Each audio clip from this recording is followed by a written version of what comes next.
സംസ്ഥാനത്തെ 50,000 മുൻഗണനാ റേഷൻ കാർഡുകൾ വിതരണം ചെയ്തു. സംസ്ഥാനത്തിന്റെ വിതരണോദ്ഘാടനം മന്ത്രി ജി.ആർ. അനിൽ നിർവഹിച്ചു.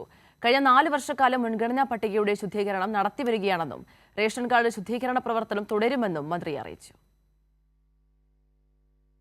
അടുത്ത റേഷൻ കാർഡ് ഏറ്റുവാങ്ങുന്നതിനായി തിരുവനന്തപുരം താലൂക്കിലെ പാപ്പനംകോട് സ്വദേശിനി ശ്രീമതി സുകുമാരി അമ്മ ബി അവരെ ക്ഷണിച്ചുകൊള്ളുന്നു.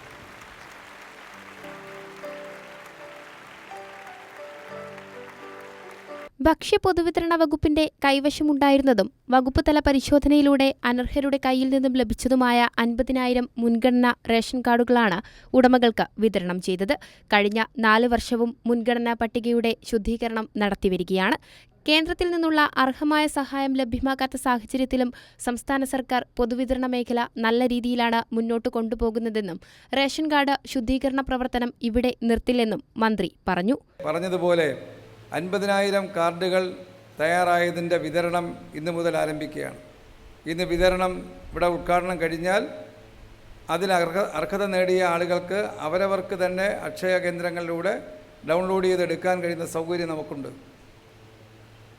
മുൻകാലങ്ങളെപ്പോലെ നമുക്ക് താലൂക്ക് സപ്ലൈ ഓഫീസിൽ പോയി വാങ്ങേണ്ട ആവശ്യമില്ല. ആ സൗകര്യം ലഭ്യമാകുകയാണ്. ഈ പ്രക്രിയ ഇതോടുകൂടി അവസാനിപ്പിക്കാനല്ല, മറിച്ച് ഇനിയും നമ്മുടെ സംസ്ഥാനത്ത് അനർഹരായിട്ടുള്ള ആളുകൾ ഈ കാർഡ് കൈവശം വച്ചിട്ടുണ്ടോ, ആ പരിശോധന കർശനമായി തുടരണമെന്നാണ് വകുപ്പ് ഉദ്ദേശിക്കുന്നത്, ഗവൺമെൻറ്റും കാണുന്നതാണ്. മുൻഗണനാ കാർഡിന് അർഹരായി തെരഞ്ഞെടുക്കപ്പെട്ടിട്ടുള്ള ശേഷിക്കുന്ന അപേക്ഷകർക്ക് തുടർന്നുള്ള മാസങ്ങളിൽ ഒഴിവ് വരുന്ന മുറയ്ക്ക് മുൻഗണനാ കാർഡുകൾ വിതരണം ചെയ്യും. അതേസമയം സംസ്ഥാനത്തെ 93% ആളുകളും നിലവിൽ റേഷൻ മസ്റ്ററിംഗ് നടത്തിയെന്നും ബാക്കിയുള്ള 7% ആളുകൾ മാർച്ചിനകം തന്നെ മസ്റ്ററിംഗ് പൂർത്തിയാക്കണമെന്നും മന്ത്രി അറിയിച്ചു. കൈരളി ന്യൂസ്, തിരുവനന്തപുരം.